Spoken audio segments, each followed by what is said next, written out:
আসসালামু আলাইকুম, সবাই কেমন আছেন? আশা করি সবাই ভালো আছেন। আজকে অনেক দিন হয়ে গেল ভিডিও দেওয়া হয় না, কারণ হচ্ছে আমরা কিন্তু বাসায় সবাই কম বেশি অসুস্থ। এজন্য আমি আজকে সকালে একটু বেশি করেই জিরা আর গোলমরিচ নিয়ে একটু গুঁড়া করে রাখছি, কারণ সামনে যেহেতু রোজা চলে আসছে, রোজার মাসে ইফতারিতে কিন্তু এই জিরার গুঁড়াটা খুবই কাজে লাগে। তারপর সকালে আমি রুই মাছ আর মোরগের মাংস ভিজিয়ে নিয়েছি।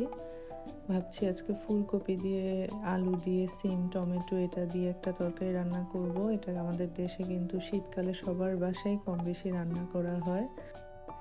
যখন ছোট ছিলাম আর এই তরকারিটা রান্না করা হতো, খুবই রাগ হতো, কিন্তু এখন বড় হওয়ার পরে কিন্তু বেশ মজাই লাগে খেতে।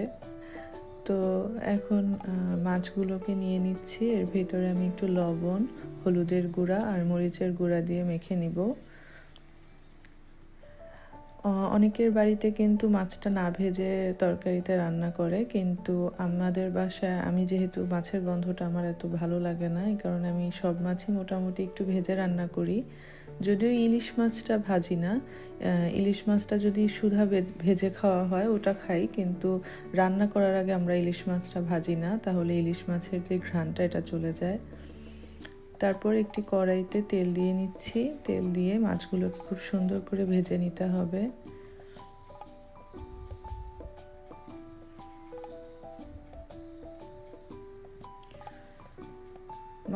মাছ ভাজা হয়ে যাওয়ার পর ওই ভাজা তেলের ভিতরেই পেঁয়াজ আর একটু মরিচ দিয়ে একটু সুন্দর করে ভেজে নিচ্ছি।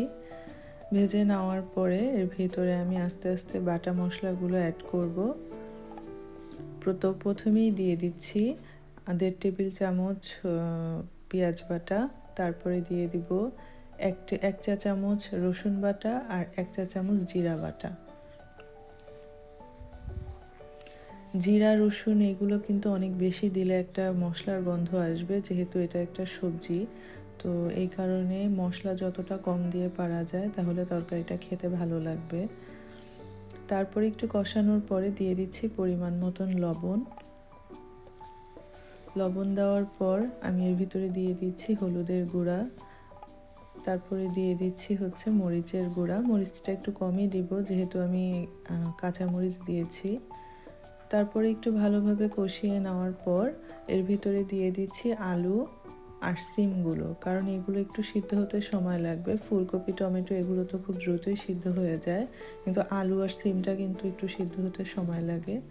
তারপর কিছুক্ষণ এটাকে একটু সিদ্ধ করার পরে এখন আমি দিয়ে দিচ্ছি ফুলকপিগুলো কিন্তু আমি আগে থেকেই ভেজে রেখেছি। আমাদের এখানে ফুলকপিগুলোতে একটা কেমন বুনো গন্ধ থাকে, এজন্য আমার একটা বোন আমাকে শিখিয়েছিল যে ফুলকপিগুলোকে আগে থেকে একটু লবণ আর হলুদ দিয়ে ভেজে নিলে আর এই গন্ধটা থাকে না। এখন এর ভিতর ঝোলের পানি দিয়ে এটাকে কিছুক্ষণ সিদ্ধ করতে হবে। সিদ্ধ হয়ে আসলে তারপরে আমি আগে থেকে ভেজে রাখা মাছগুলো দিয়ে দিচ্ছি। মাছগুলো দিয়ে কিছুক্ষণ সিদ্ধ করার পরে কেটে রাখা টমেটোগুলোও দিয়ে দিতে হবে।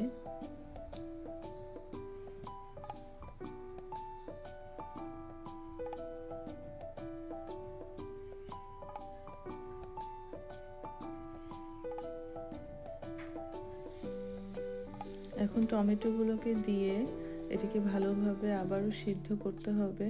যদিও টমেটো দিয়ে কিন্তু বেশিক্ষণ আর সিদ্ধ করতে হয় না। তারপরে এখন আমি দিয়ে দিচ্ছি ধনিয়া পাতাগুলো। ধনিয়া পাতাটা দিয়ে আবারও কিছুক্ষণ ঢেকে রাখবো। সবশেষে আমি এর ভিতরে দিব যে ভাজা জিরার গুঁড়া। এটা আসলে আমাদের বাসায় আমি দেখেছি আমার বড় আপুকে দিতে। ভাজা জিরার গুঁড়াটা দিলে অনেক বেশি একটা অন্যরকম ফ্লেভার আসে, যেটা অনেক ভালো লাগে। আপনারা দেন কিনা জানি না, তবে না দিয়ে থাকলে অবশ্যই ট্রাই করবেন। এই তো আমার রান্না শেষ হয়ে গেছে, এখন এটি নামিয়ে ফেলবো। আপনাদের ভালো লাগলে রেসিপিটি অবশ্যই বাসায় ট্রাই করবেন। আর আমি এখন আরেকটা চুলায় আমার মোরগের যে মাংসটা রেডি করে রেখেছিলাম ওটা বসিয়ে দিচ্ছি। আজকে একটু বেশি করে রান্না করে রাখলাম। এই তো রান্না বাড়া সব কমপ্লিট হয়ে গেছে। রান্নার শেষে সব কিছু গুছিয়ে রাখলাম। সবাই আমাদের জন্য দোয়া করবেন আর ভালো থাকবেন। আল্লাহ হাফেজ।